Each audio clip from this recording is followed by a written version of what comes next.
tar and feather me if I didn't start with the elephant in the room, a little thing called Grand Theft Auto 6. Now, you haven't been at Rockstar for some time. You've been building absurd ventures, but uh, is is it going to feel weird to you for GTA 6 to come out on May 26th of 26, and for you to not have like every square inch of it seared into your brain the first time you sit down to actually play it? In a way, I mean, I think it's a great privilege to have worked on something that big, and to, I wrote the last 10 or 11 of them, so I think the world's probably had enough GTA from me.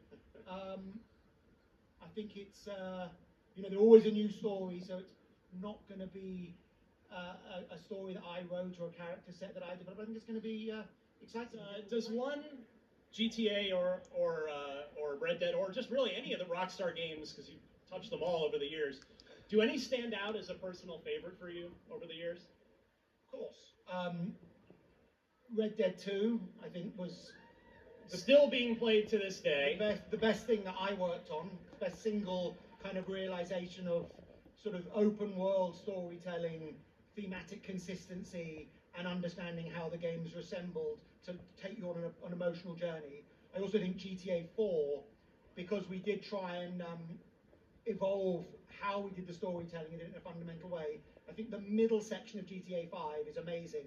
When we got the three characters working, I think it was not flawless, but it was so smooth, that middle section. I thought that was really amazing. And then the end of Red Dead 1. Yeah, those are sort of my favorite bits. Don't spoil it for anybody if you haven't finished.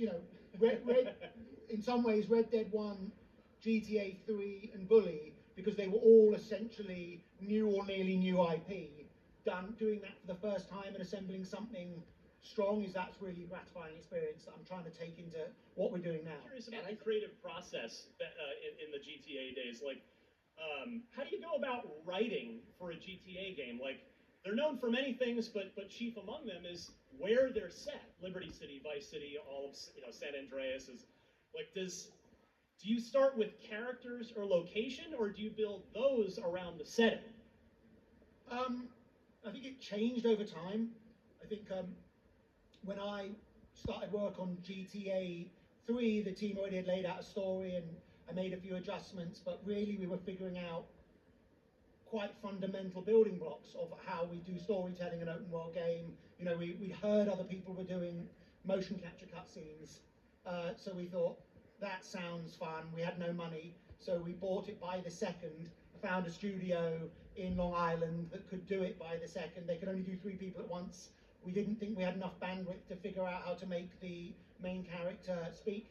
So it was very, put together with bits of string. I think Alex Horton, who was the main animator on that, did an amazing job assembling that stuff, really making up as we went along.